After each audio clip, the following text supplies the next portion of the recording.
Welcome back students. आज इस lecture में बेसिकली हम लोग केमिकल बॉन्डिंग एनसीईआरटी एक्सरसाइज के सॉल्यूशंस को देखेंगे from question number 1.1 two 1.6। So without wasting the time let's comes to the question. So the first question is explain the formation of a chemical bond. तो NCERT के accordingly अगर आप चाहो तो पहले यहाँ पे फॉर्मेशन ऑफ केमिकल बॉन्ड में एक आपका लुईस और कॉजल का आपका कॉन्सेप्ट वहाँ पे दिया गया है, जिसके अकॉर्डिंगली हम कह सकते हैं कि वहाँ पे कोई भी आपका एलिमेंट्स एटम्स जो हमारे बेसिकली हैं किसी भी एलिमेंट्स के, they combine to in order to form the stable nearest stable electronic configuration of noble gases. ठीक है, तो सबसे पहले केमिकल बॉन्ड को बेसिकली मैं यहाँ पे डिफाइन करना चाहूँगा। तो केमिकल बॉन्ड क्या है basically? So chemical bond is force of attraction between constituent particles in a compound। किसी भी कंपाउंड में जो constituent particles हो सकते हैं, that may be an atom or ions, ठीक है, तो उनके बीच में जो force of attraction होता है that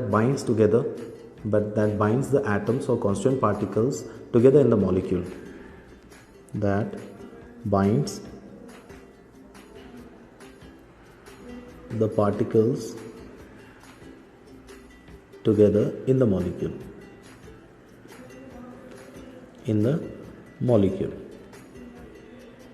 ठीक है, उसे हम लोग केमिकल बॉन्ड कहेंगे। Now this is the chemical bond. ठीक है, a chemical bond is formed, it is formed due to because in order to, you can write in order to first complete its octet. Here you can say nearest noble gas electronic configuration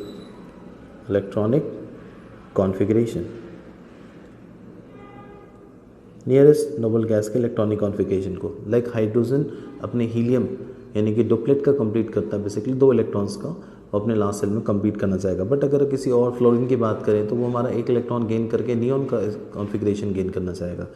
so just to get the stable electronic configuration you can say the nearest noble gas electronic configuration they form share the electrons, there is a complete transfer of electrons. ठीक है, ये दोनों चीज़ें से हमारे हो सकती है। और ये चीज़ें क्या होती है? In order to complete its octet by sharing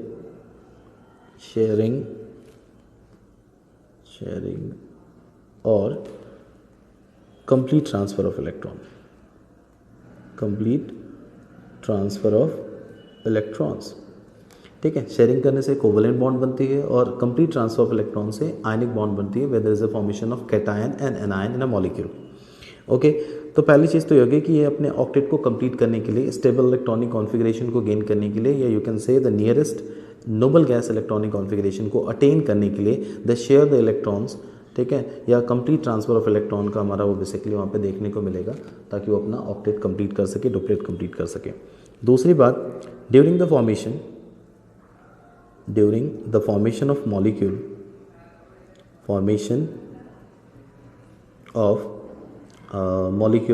compound you can say।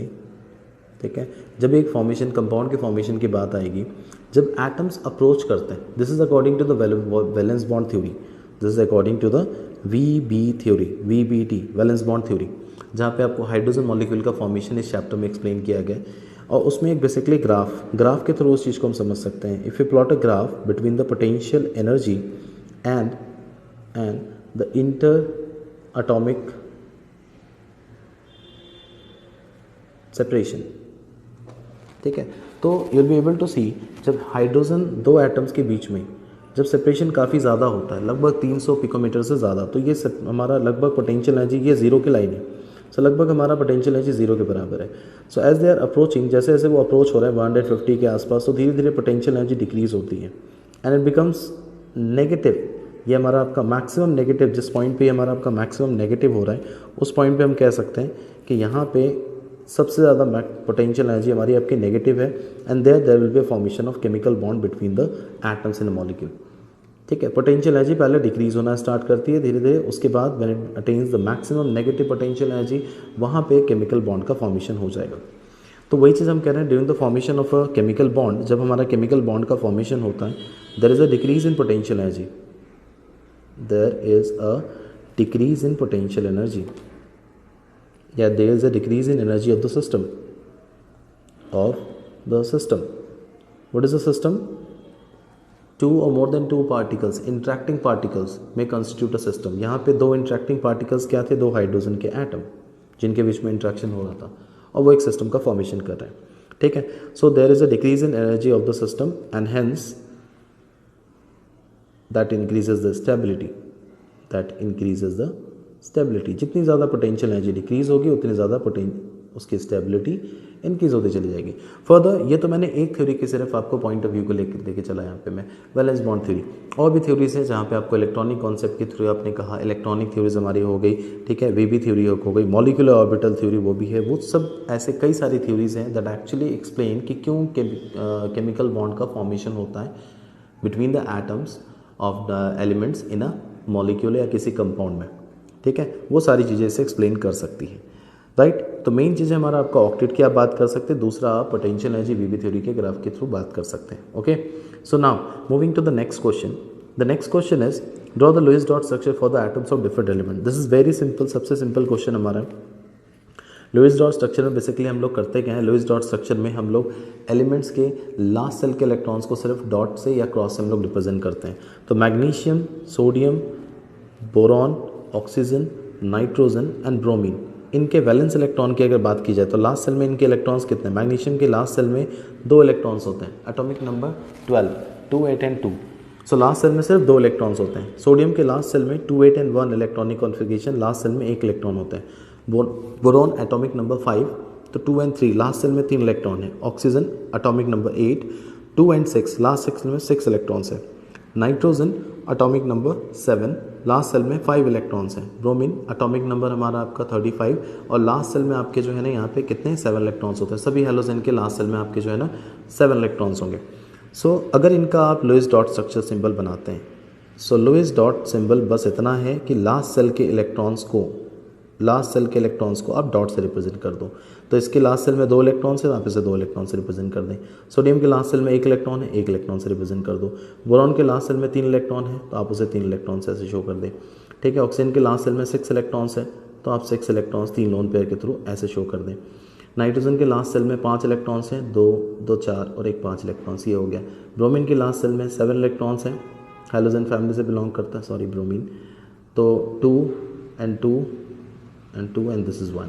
सो ये हमारा आपका ब्रोमीन मॉलिक्यूल हो गया. So these are basically the Lewis dot symbol for the atoms of different elements जो हमारे हैं on the basis of Lewis dot structure, ठीक है. लास्ट सेल के इलेक्ट्रॉन्स को डॉट के फॉर्म में आप उसके लास्ट सेल में रिप्रेजेंट कर दें, ठीक है. नेक्स्ट क्वेश्चन की तरफ बढ़ते हैं. Next question again Lewis dot structure से रिलेटेड है, ठीक है. सो इसमें हमें एक पेयर आपको दिया गया. पहला हमारा आपका जो है वो न्यूट्रल आपका एटम है, ठीक है, या मॉलिक्यूल है, और दूसरा हमारा उसी का हमारा आपका आयन है. एल्यूमिनियम ट्राई पॉजिटिव, हाइड्रोजन आपका नेगेटिव यानी कि हाइड्राइड आयन. तो इस तरीके से इनके स्ट्रक्चर्स को आपको ड्रॉ करना है. तो सबसे पहले सल्फर की बात करते हैं हम, S नेगेटिव की बात करते हैं. तो सल्फर में और सल्फर 2 नेगेटिव में लुईस डॉट स्ट्रक्चर में क्या डिफरेंस दिखाई देगा. सल्फर के लास्ट सेल में होंगे कितने, ग्रुप 16 से बिलोंग करता है ये, ऑक्सीजन फैमिली से. इसके लास्ट सेल में होते हैं 6 इलेक्ट्रॉन. अगर यहाँ पे आपने 2 नेगेटिव चार्ज यहाँ पे दे दिया, तो नेगेटिव चार्ज कब आती है, जब एक एटम इलेक्ट्रॉन को गेन करता है, 1 इलेक्ट्रॉन गेन करता है तो उसके ऊपर 1 नेगेटिव चार्ज आती है. अगर 2 इलेक्ट्रॉन गेन करता है 2 नेगेटिव चार्ज आती है, ठीक है. तो यहाँ पे सल्फर ने 2 इलेक्ट्रॉन गेन किया है, तो वो 2 इलेक्ट्रॉन कहाँ, लास्ट सेल में ही एंटर करेगा, वैलेंस सेल में ही एंटर करेगा, ठीक है. उससे इनर शेल में तो एंटर नहीं कर सकता. तो लास्ट सेल में एंटर करा तो इसका मतलब इसके वैलेंस इलेक्ट्रॉन अब बढ़ के हो गए 8, ठीक है. तो जब लास्ट सेल के 6 इलेक्ट्रॉन को यहाँ पे हम ड्रॉ कर रहे हैं तो सल्फर का electron Lewis dot structure 6 electron ऐसा हो जाएगा. मगर जबकि 8 इलेक्ट्रॉन्स की बात होगी तो ये चूँकि आपका एक रेडिकल है एक तरीके से, तो यहाँ 8 इलेक्ट्रॉन लास्ट सेल में है, आप इसे स्क्वायर ब्रैकेट के अंदर 2 नेगेटिव बाहर दे देंगे. ये 2 नेगेटिव ये रिप्रेजेंट कर रहा है कि इसके लास्ट सेल में 2 इलेक्ट्रॉन्स जो है ना वो सल्फर ने गेन किए हैं यहाँ पे. ओके, नेक्स्ट अगर हम क्वेश्चन की बात करें तो नेक्स्ट हमारा आपके पास है पेयर कौन सा, एल्यूमिनियम एंड एल्यूमिनियम 3 पॉजिटिव. सबसे पहले एल्यूमिनियम, ठीक है, ग्रुप 13, लास्ट सेल में 3 इलेक्ट्रॉन्स होते हैं इसके, और जब इसमें आपने एल्यूमिनियम 3 पॉजिटिव कर दिया तो पॉजिटिव चार्ज कब आती है? पॉजिटिव चार्ज जब एक एटम अगर एक इलेक्ट्रॉन लूज़ करता है तो उसके ऊपर एक पॉजिटिव चार्ज आती है। अगर 2 इलेक्ट्रॉन लूज़ करता है तो 2 पॉजिटिव चार्ज आएगी। अगर 3 इलेक्ट्रॉन वो लूज़ करता है तो 3 पॉजिटिव चार्ज आएगी, राइट। तो अगर यहाँ पे एल्यूमिनियम की हम बात करें तो एल्यूमिनियम के ऊपर 3 पॉजिटिव चार्जेस दिए गए, दैट मीन्स उसने 3 इलेक्ट्रॉन लूज़ किया है। तो 3 इलेक्ट्रॉन लूज़ करने के बाद उसके वैलेंस सेल में एक भी इलेक्ट्रॉन्स नहीं बचेंगे। तो सबसे पहले जिसमें वैलेंस सेल में 3 इलेक्ट्रॉन थे उसको ड्रॉ कर लेते हैं। एल्यूमिनियम के 3 इलेक्ट्रॉन 3 साइड में आप ऐसे रिप्रेजेंट कर सकते हैं, ठीक है। और स्क्वायर ब्रैकेट की ज़रूरत नहीं है यहाँ पे, है ना, सिर्फ आप 3 इलेक्ट्रॉन्स को ऐसे ही ड्रॉ कर लें बस, एल्यूमिनियम एंड 3 इलेक्ट्रॉन्स।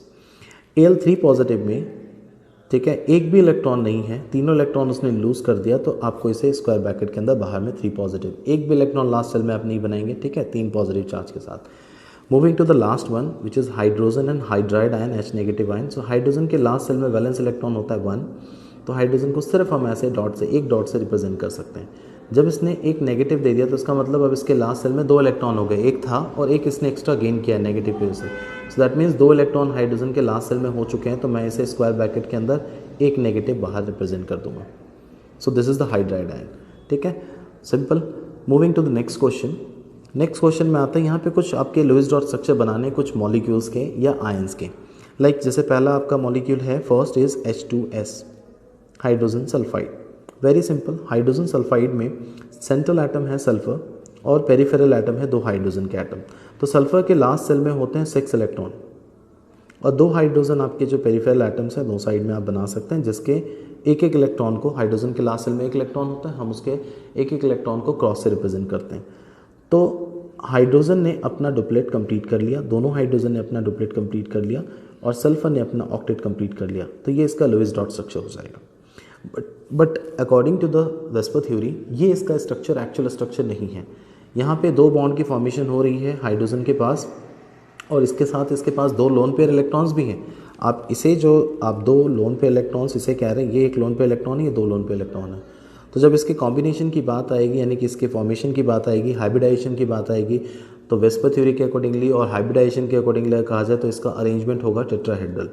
और टेट्राहेड्रल अरेंजमेंट में 2 लोन पेयर इलेक्ट्रॉन्स ऐसे आपके, ठीक है, एक ऊपर, एक ऐसे आप ऊपर टेट्राहेड्रल अरेंजमेंट में एक लोन पेयर आप ऊपर देंगे, एक यहाँ पे देंगे आप लोन पेयर, और 2 हाइड्रोजन के एटम आप ऐसे देंगे। बिल्कुल H2O के मॉलिक्यूल की तरह ही इसका भी शेप हमारा अरेंजमेंट होगा, ठीक है। नेक्स्ट अगर हम बात करें दूसरे स्ट्रक्चर की, so the next structure is SiCl4। This is very simple, ठीक है। क्यों? क्योंकि इसमें सिलिकन ग्रुप 14 से बिलोंग करता है, लास्ट सेल में 4 इलेक्ट्रॉन है, 4 आपने डॉट से रिप्रेजेंट कर दिया। और क्लोरीन, जो चारों साइड आपके क्लोरीन हमारे होंगे, उन क्लोरीन के लास्ट सेल में होते हैं कितने? 7 इलेक्ट्रॉन्स, 1 2 3 4 5 6 7। इस तरीके से हर एक क्लोरीन के लास्ट सेल में आप 7 इलेक्ट्रॉन्स पुट कर सकते हैं, राइट। तो जब ये 7 इलेक्ट्रॉन्स आपने सबके पुट कर दिए तो हर एक क्लोरीन सल्फर के 1 इलेक्ट्रॉन के साथ शेयर करके अपना ऑक्टेट वो बना लेगा। सभी ने अपना ऑक्टेट यहाँ पे कंप्लीट कर लिया और सल्फर ने भी अपना ऑक्टेट कंप्लीट कर लिया क्लोरीन के 1 इलेक्ट्रॉन के साथ। सो सल्फर ने भी, इसे मैं दूसरे तरह से ले लेता हूँ, सो लेट भी ये लो दे देते हैं। ये आपके 2 इलेक्ट्रॉन यहाँ गए, यहाँ से और यहाँ से 2 इलेक्ट्रॉन, तो सल्फर ने भी अपना ऑक्टेट कंप्लीट कर लिया। बट जब इसके अरेंजमेंट की बात आएगी तो यहाँ पे जैसे 2 आपके जो है ना लोन पेयर थे और 2 बॉन्ड पेयर था, तो अरेंजमेंट हमारा 2+2 यानी 4 का अरेंजमेंट हमारा टेट्राहेड्रल होता है। यहाँ पे चारों के चारों आपके जो है ना बॉन्ड पेयर ही है, यहाँ पे कोई लोन पेयर नहीं। सल्फर जो आपका सेंट्रल एटम है उस पर कोई बॉन्ड पेयर, लोन पेयर नहीं बचा, तो इस मतलब 4 आपके यहाँ पे बॉन्ड पेयर हैं। तो 4 बॉन्ड पेयर के लिए जो अरेंजमेंट होता है मॉलिक्यूल का अरेंजमेंट हमारा आपका होगा वो टेट्राहेड्रल ही होगा। और सिलिकन के इस टेट्राक्लोराइड को अगर हम ड्रॉ करें तो ये बिल्कुल ऐसा अरेंजमेंट होगा जहाँ ये डिग आपका एंगल जो है ना 109.5 डिग्री होगी, राइट। तो ये हमारा टेट्राहेड्रल अरेंजमेंट हो गया। थर्ड मॉलिक्यूल की अगर हम बात करें तो तीसरा मॉलिक्यूल है BeF2, that is very simple, beryllium fluoride. एक तरीके से हमारा आपका ये लिमिटेशन है, मतलब एक तरीके से हमारा ऑक्टेट रूल का जो है ना एक्सपैंडेड मतलब इनकम्प्लीट ऑक्टेट हमारा रूल का यहाँ पे दिया गया।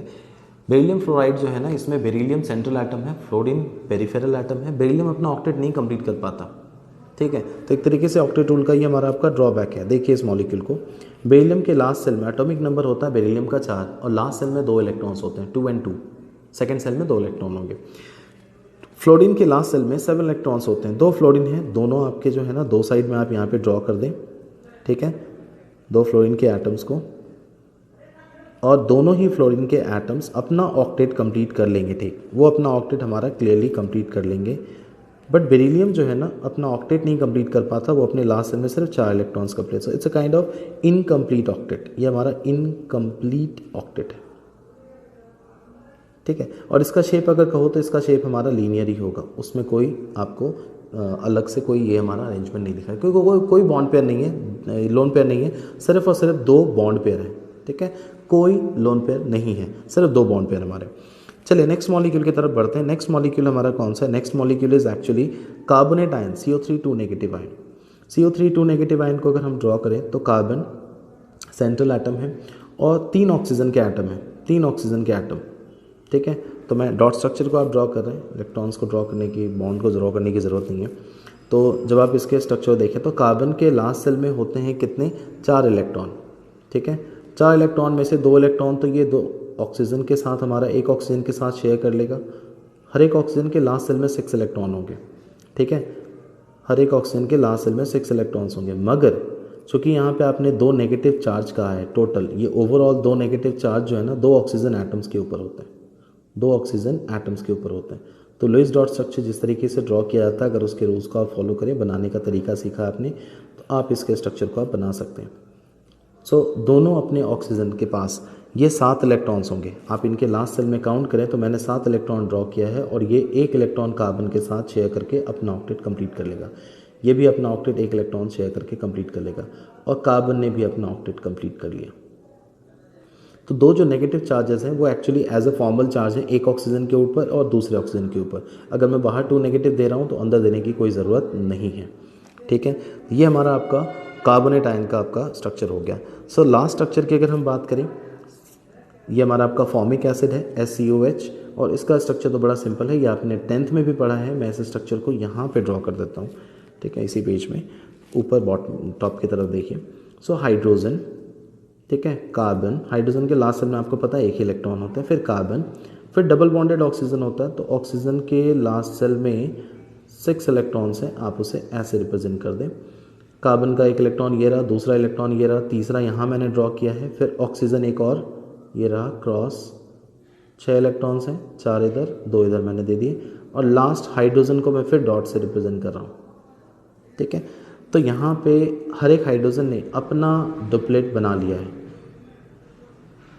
इस ऑक्सीजन ने अपना ऑक्टेट बना लिया है 2 इलेक्ट्रॉन के साथ, कार्बन के 2 इलेक्ट्रॉन के साथ ऑक्टेट बना लिया, इस ऑक्सीजन ने भी अपना ऑक्टेट बना लिया, और यहाँ तक कि इस कार्बन ने भी अपने लास्ट सेल में 8 इलेक्ट्रॉन कंप्लीट कर ली। ये हमारा फॉर्मिक एसिड का स्ट्रक्चर हो गया, ठीक है। ये हमारा लुईस डॉट स्ट्रक्चर है, जो आपके जितने मॉलिक्यूल्स यहाँ पे 5 दिए गए थे उनका, ठीक। नेक्स्ट क्वेश्चन की तरफ बढ़ते हैं। नेक्स्ट क्वेश्चन में है define octet rule and right its significance and limitation. सबसे पहली बात, ऑक्टेट रूल है क्या? सो ऑक्टेट रूल कई बार हम यहाँ पे जिक्र, पहले ही क्वेश्चन में भी मैंने आपको बताया कि ऑक्टेट रूल क्या है। लुईस का ऑक्टेट रूल ये कहता है कि according to this an atom of an element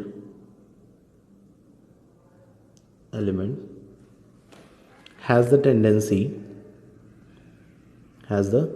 tendency to gain nearest noble gas electronic configuration, noble gas electronic configuration, ठीक है। यानी कि ऑक्टेट कंप्लीट करना चाहेंगे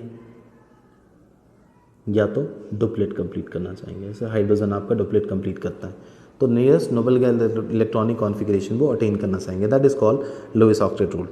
सिग्निफिकेंस की अगर हम बात करें, सिग्निफिकेंस इसकी बहुत बड़ी सिग्निफिकेंस हमारी ये है कि हम इसे सिग्निफिकेंस की अगर हम बात करें, तो ऑक्टेट रूल से हमारा आपका it actually explain, the octet rule is able to explain the formation of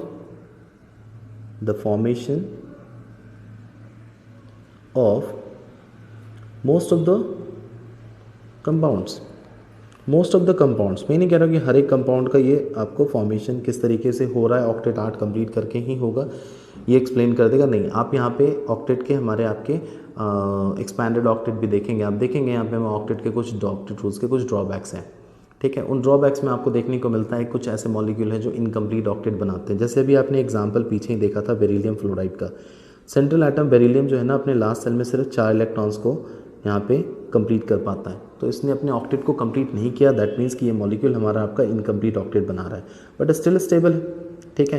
फिर आप एक्सपैंडेड ऑक्टेट को भी देखते हैं, कई एग्जांपल आपके हैं उसमें, ठीक है। So the molecule able to explain the formation of most of the compound, ठीक है, बाय शेयरिंग और complete transfer of electron, complete transfer of electron, या तो शेयरिंग करके या आपको जो को कंप्लीट ट्रांसफ़र ऑफ इलेक्ट्रॉन करने के बाद अगर कोई कैटायन एनायन बनाने के बाद अगर वो कंपाउंड बना पाता है, ठीक है, और वो अपने सभी केसेस में अपने ऑक्टेट या डुप्लेट को कंप्लीट करके वो कंपाउंड बनाता है, तो वो डेफिनेटली हमारा आपको जो है ना कई सारे मॉलिक्यूल ऐसा आपको ये शो करते हैं, तो वो ऑक्टेट रूल के बेस पे ईजिली एक्सप्लेन किया जा सकता है। But what about limitations, limitations क्या है ऑक्टेट रूल के? Yes, there are certain limitations of octet rule. So उसी की बात करते हैं हम लोग, नेक्स्ट पेज पे आता हूँ मैं, ठीक है। लिमिटेशंस की अगर मैं बात करूँ, लिमिटेशंस क्या है? लिमिटेशंस, सो लिमिटेशंस हमारा सबसे बड़ा लिमिटेशन तो ये है कि आप ऑक्टेट रूल बता तो देते हैं, बट ऑक्टेट रूल से आपको ये नहीं पता चलता कि मॉलिक्यूल का शेप क्या होगा, ठीक है। So unable to predict the shape of molecule, ठीक है, कि मॉलिक्यूल का शेप क्या होगा आप नहीं बता सकते, कि अगर हमारा आपके पास 2 बॉन्ड पेयर बन रहा है, 3 बॉन्ड पेयर बन रहा है या 1 लोन पेयर बच रहा है, उसके अकॉर्डिंगली उसका शेप कैसा होगा, लीनियर होगा, ट्राइगोनल, प्लानर होगा, टेट्राहेड्रल होगा, किस तरीके का वो शेप बनाएगा मॉलिक्यूल आप नहीं बता सकते, ठीक है। You can not predict the stability related, ये ना, unable to predict, you can say again unable to explain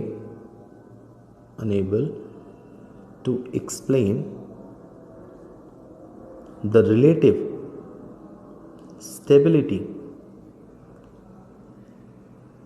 of molecule, ठीक है। आपने कह दिया कि कंपाउंड 2-3 तरह के कंपाउंड्स बने, ठीक है, और सबने अपना ऑक्टेट कंप्लीट कर लिया, इवन HCl ने भी अपना ऑक्टेट कंप्लीट कर लिया, क्लोरीन ने अपना ऑक्टेट कंप्लीट कर लिया, हाइड्रोजन ने अपना डुप्लेट कंप्लीट कर लिया, HF में हमारा फ्लोरीन ने अपना ऑक्टेट कंप्लीट कर लिया, हाइड्रोजन ने अपना डुप्लेट कंप्लीट कर लिया, बट इनमें कौन ज़्यादा स्टेबल है, इनकी रिलेटिव स्टेबिलिटी क्या है, किसकी स्टेबिलिटी कम है, किसकी स्टेबिलिटी ज़्यादा है, that can not be explain by using the octet rule, आप नहीं बता सकते। और सबसे ज़्यादा मोस्ट इंपॉर्टेंट जो लिमिटेशंस जो मैं यहाँ पे कहूँगा, वो मोस्ट इंपॉर्टेंट लिमिटेशंस तो ये है, ऑक्टेट रूल की नींव कहाँ से रखी गई कि नोबल इलेक्ट्रॉनिक कॉन्फ़िगरेशन गेन करना चाहेगा, ठीक है। सो अकॉर्डिंग टू दिस जो आपने कहा है ना, an atom attain nearest Nobel electronic configuration, Nobel gas electronic configuration, but ठीक है, इसका मतलब आप ये कहना चाहते हैं कि जिनके पास नोबल इलेक्ट्रॉनिक गैस का कॉन्फ़िगरेशन हमारा है, वो मॉलिक्यूल, वो एटम्स हमारे ज़्यादा स्टेबल हैं, नोबल गैसेस ज़्यादा स्टेबल हैं, और उनकी रिएक्टिविटी है ही नहीं, क्योंकि उनके लास्ट सेल में ऑक्टेट कंप्लीट है, डुप्लेट कंप्लीट है, तो अनरिएक्टिव है, वो रिएक्ट ही नहीं करना चाहते, उनके लास्ट सेल में ऑलरेडी 8 कंप्लीट है, उसे क्या ज़रूरत है किसी के साथ आपको कंबाइन करने की, but still they form compounds, वो कंपाउंड्स बनाते हैं। जैसे एक नोबल गैस की मैं बात करूं, जेनॉन की बात कर लूं, जेनॉन हमारा फ्लोराइड बनाता है, जेनॉन हमारा आपका XeF2, XeF4, ऑक्सोफ्लोराइड बनाता है, XeOF2 एटसेट्रा, ये इस तरीके के कंपाउंड्स बनाता है हमारा। तो ये कंपाउंड्स कैसे बन गए? जब आप कह रहे हो कि जेनॉन हमारा आपका नोबल गैस इलेक्ट्रॉनिक कॉन्फ़िगरेशन इसका ऑलरेडी होता है, ये नोबल गैस है, इसके लास्ट सेल में 8 इलेक्ट्रॉन है, तब ये कंपाउंड्स कैसे बन गए? क्या इन्हें अपने ऑक्टेट की चिंता नहीं थी? इन्होंने 8 और इलेक्ट्रॉन्स तो ऑलरेडी कंप्लीट था, तो इन्होंने अपने फिर कॉम्बिनेशन क्यों की?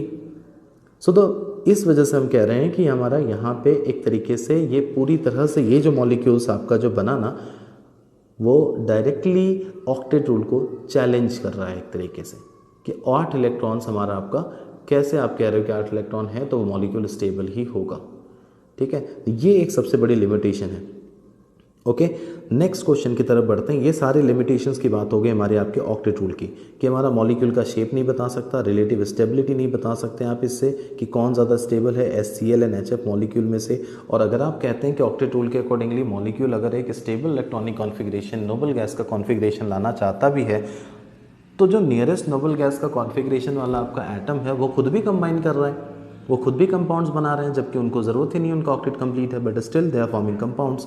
सो ये चीज़ें आपको ऑक्टेट रूल से एक्सप्लेन नहीं की जा रही थी, तो डेफिनेट सी बात थी, कहीं ना कहीं ड्रॉबैक्स थी। ठीक है, हाँ, this question is very much interesting और बहुत ही ज़्यादा इंपॉर्टेंट एक तरीके से मैं समझ सकता हूँ इसे, क्योंकि ये आयनिक बॉन्ड से रिलेटेड हमारा आपको कॉन्सेप्ट को क्लियर करता है कि आयनिक बॉन्ड हम बात कैसे करते हैं। जब हम बात करते हैं ना बॉन्ड की, तो बॉन्ड केमिकल बॉन्ड हमारा, थोड़ा सा मैं आपको यहाँ पे आइडिया दे दूँ। केमिकल बॉन्ड्स की जब आप बात करते हैं बॉन्ड फॉर्मेशन की, तो 3 तरीके के केमिकल बॉन्ड्स हमारे बनते हैं। ठीक है, first is called covalent bond, थोड़ा सा आइडिया दूंगा उसके बाद मैं बात करूंगा। कोवेलेंट बॉन्ड हमारा आपका दूसरा आप कहते हैं, second is called ionic bond, and the third category is called coordinate bond. Coordinate bond या इसे हम लोग डेटिव बॉन्ड भी कहते हैं, it's also known as dative bond. ठीक है, तो कोवेलेंट बॉन्ड शेयरिंग करने से बनता है, इलेक्ट्रॉन्स आपस में शेयरिंग करते हैं तब जाके हमारा कोवेलेंट बॉन्ड बनता है, कि एक इलेक्ट्रॉन एक ने दिया, दूसरा इलेक्ट्रॉन दूसरे ने दिया, दोनों का अपना या तो डुप्लेट या ऑक्टेट जो भी था ना वो कंप्लीट हो रहा था, इसीलिए हमारा वहाँ पर शेयरिंग से कोवेलेंट बॉन्ड बन गया। आयनिक बॉन्ड में क्या होता है, आयनिक बॉन्ड यहाँ पे जो कोवेलेंट बॉन्ड बनते हैं वो बनते हैं किनके बीच में, जनरली हमारा आपका 2 नॉन मेटल के बीच में बनते हैं, नॉन मेटल और नॉन मेटल के बीच में बनते हैं, शेयरिंग करके जो बनेंगे। ठीक है, जैसे O2 है ना, H2, N2 है ना, H2O, इस तरह के मॉलिक्यूल्स हमारे, ये सब हमारे आपके कोवेलेंट का बॉन्ड्स बने हैं। आयनिक बॉन्ड कहाँ बनते हैं, जब आपका basically complete transfer of electron होता है, कंप्लीट ट्रांसफर ऑफ इलेक्ट्रॉन्स होता है।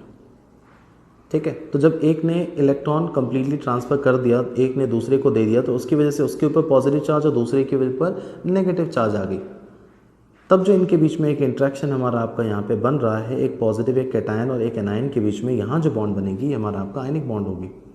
अब कैटायन कौन बनाता है, जनरली कैटायन तो बनाने की टेंडेंसी मेटल के पास है, वो इलेक्ट्रॉन लूज करके कैटायन का फॉर्मेशन कर सकते हैं। एनायन बनाने की टेंडेंसी किसके पास है, तो ये नॉन मेटल के पास है, तो ये नॉन मेटल ऐसा करेंगे। कोऑर्डिनेट बॉन्ड हमारा special type of covalent bond है, where the share pair of electron are provided by only one atom. जैसे 2 इलेक्ट्रॉन चाहिए ना अगर बॉन्ड बनाने के लिए, तो दोनों अकेले एक एटम ने दे दिया शेयर करने के लिए। ठीक है, तो ये हमारा डेटिव बॉन्ड होता है, तो इस पर आप बाद में बात करेंगे। ठीक है, क्वेश्चन आएगा तो मैं उनमें बात करूंगा। तो ये बेसिकली एक मेटल और नॉन मेटल के बीच में हमारा ये बॉन्ड बनता है। तो कंप्लीट ट्रांसफर ऑफ इलेक्ट्रॉन से ये चीज़ जब बनती है, तो एक आयनिक कंपाउंड हमारा आपका 2 आयंस के बीच में हमारा, जिनके बीच में इलेक्ट्रोस्टैटिक फोर्स ऑफ अट्रैक्शन काम कर रहा है, ये आयनिक बॉन्ड हमारा इनके बीच में बनेगा। तो सबसे बड़ी बात है, मैं अगर यहाँ पे कहूँ जो फेवरेबल कंडीशंस हैं, कि हम क्या कह सकते हैं कि द फैक्टर्स, फेवरेबल फैक्टर्स जिसकी वजह से आप कह रहे हैं आयनिक बॉन्ड बनना चाहिए। सो द मेटल जिसके लिए आप कहो कि वो ईजिली कैटायन बना दे, तो मेटल कैटायन कैसे बनाता है, कोई भी एलिमेंट कैटायन कैसे बनाता है, जब आप उसके लास्ट सेल से इलेक्ट्रॉन को रिमूव करते हैं तब आपका वो कैटायन बनाता है। और लास्ट सेल से इलेक्ट्रॉन को रिमूव करने के लिए जो एनर्जी की ज़रूरत होती है, इंथैल्पी की रिक्वायरमेंट होती है, that is known as ionization enthalpy. तो अगर किसी एलिमेंट का आयनाइजेशन, मेटल की आयनाइजेशन इंथैल्पी कम होगी, लो होगी, तो वो ईजिली कैटायन का फॉर्मेशन कर देगा। तो जो आसानी से कैटायन बना दे वो आयनिक बॉन्ड आसानी से बनाने के लिए हेल्प कर सकता है। और जिसके पास इलेक्ट्रॉन गेन करने की टेंडेंसी ज़्यादा हो, यानी इलेक्ट्रॉन एफिनिटी ज़्यादा हो, इसे इलेक्ट्रॉन गेन एंथैल्पी कहते हैं।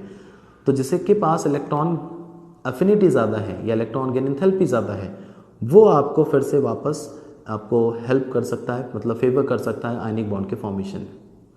तीसरी 2 चीज़ें हो गई। तीसरी बात जो मैंने कही, जब ये बनाते हैं स्ट्रक्चर, तो ये कैटायन और आयन से मिलकर हमारा एक लैटिस स्ट्रक्चर बनाते हैं, एक रेगुलर लैटिस स्ट्रक्चर बनाते हैं। ज़रा मैं इसको मिटा दूँ, उसके बाद आपके लैटिस स्ट्रक्चर की बात करते हैं। तो एक रेगुलर लैटिस स्ट्रक्चर का फॉर्मेशन करते हैं। जैसे NaCl की बात करें आप, ठीक है, तो वो हमारा एक बेसिकली एक लैटिस स्ट्रक्चर बनाएंगे रेगुलर पैटर्न से, क्रिस्टलाइन सॉलिड की तरह, जिसे आप 12th में पढ़ोगे भी, क्रिस्टल लैटिस हमारा। तो इस तरीके से वो लैटिस फॉर्मेशन करते हैं। किस तरीके का, जैसे सोडियम क्लोराइड है, तो सोडियम क्लोराइड हमारा Na पॉजिटिव कैटायन, फिर उसके बाद Cl नेगेटिव एनायन, फिर Na पॉजिटिव कैटायन, फिर हमारा आपका Cl नेगेटिव एनायन, फिर यहाँ पे Cl नेगेटिव एनायन, फिर Na पॉजिटिव कैटायन, फिर हमारा Cl नेगेटिव एनायन, फिर Na पॉजिटिव। इस तरीके से, ठीक है, आप क्रिस्टल लैटिस फॉर्मेशन होते हुए देखेंगे किसी भी, ठीक है, आयनिक कंपाउंड के। NaCl is an ionic compound that is form by the complete transfer of electron from sodium to chlorine atom. एक ट्रांसफर ऑफ इलेक्ट्रॉन होता है, इससे हमारा आपका जैसे 2 8 N 7 था, यहाँ पे 2 8 N 1 था, तो ये एक इलेक्ट्रॉन अपना कंप्लीटली ट्रांसफर करके यहाँ दे देता ताकि इसकी ऑक्टेट कंप्लीट हो जाए। और ये जो हमारा स्ट्रक्चर है ये हमारा लैटिस स्ट्रक्चर है। अब जब लैटिस स्ट्रक्चर हमारा आपका फॉर्म होता है, इसे कहते हैं लैटिस स्ट्रक्चर। और इसे बनाते वक्त जब एटम्स मतलब आयंस, कैटायंस और एनायंस, जब इसे कैसे फॉर्मेशन होगा, जब आप एनायंस को और कैटायंस को इन्फिनिटी से लेके आओगे, ठीक है, कैटायंस को एनायंस को इन्फिनिटी से लेके आए आपने और यहाँ पे केमिकल बॉन्ड का फॉर्म मतलब एक क्रिस्टल लैटिस का फॉर्मेशन किया, तो जब ये फॉर्म होता है तो हमारा आपका एनर्जी यहाँ पे रिलीज होती है। तो जितनी ज़्यादा एनर्जी हमारी यहाँ पे रिलीज होगी, पहली बात ये एनर्जी हमारी कहलाती है lattice energy, lattice energy, lattice enthalpy. और अगर इसे मुझे ब्रेक करना हो कंप्लीटली इनके कॉन्स्टिट्यूएंट, ठीक है, आपके एटम्स में और गैसियस आयंस में अगर मुझे ब्रेक करना हो NaCl का, तो उसके लिए मुझे इतनी ही एनर्जी फिर रिक्वायर्ड होगी, इतनी ही एनर्जी मुझे लगेगी इस बॉन्ड को ब्रेक करने के लिए और NaCl को सेपरेट करने के लिए, कि एक सॉलिड NaCl को उनके गैसियस आयन में कन्वर्ट करने के लिए मुझे उतनी ही एनर्जी आपको देनी पड़ेगी। Same amount of energy is released when the cations and anions are taken from infinity to a point in the crystal lattice, and same amount of energy will be required to separate them far apart so that there is no interaction between the cations and anion। इतना दूर कर दें कि उनके बीच में कोई interaction ना रहे, तो उसके लिए जो एनर्जी की रिक्वायरमेंट होगी that is known as lattice enthalpy. तो जिसकी लैटिस एंथैल्पी जितनी ज़्यादा होगी वो आपका आयनिक कंपाउंड उतना ज़्यादा स्टेबल होगा। तो आयनिक कंपाउंड ज़्यादा बनाने मतलब स्टेबल बनाने के लिए आपको लैटिस एंथैल्पी का ज़्यादा होना वो भी ज़रूरी है। तो ओवरऑल मैंने 3 फैक्टर्स आपके सामने यहाँ पे डिस्कस किए। ये तीनों फैक्टर्स को मैं शॉर्ट में अब यहाँ पे लिखता हूँ, मैंने समझा तो तीनों दिया आपको, ठीक है। शॉर्ट में अब इन चीज़ों को हम यहाँ पे लिखते हैं कि इन शॉर्ट हम ये कह सकते हैं the favourable conditions are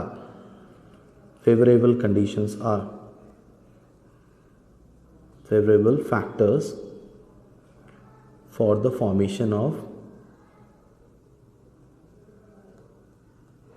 ionic bond are first, ionic bonds are first, पहला कंडीशन आपका low ionization enthalpy of metal, ठीक है, या जिसने कैटायन का फॉर्मेशन किया उसकी आयनाइजेशन एंथैल्पी कम होनी चाहिए।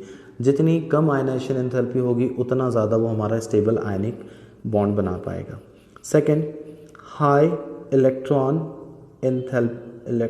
affinity, you can say electron gain enthalpy या electron affinity of non metal।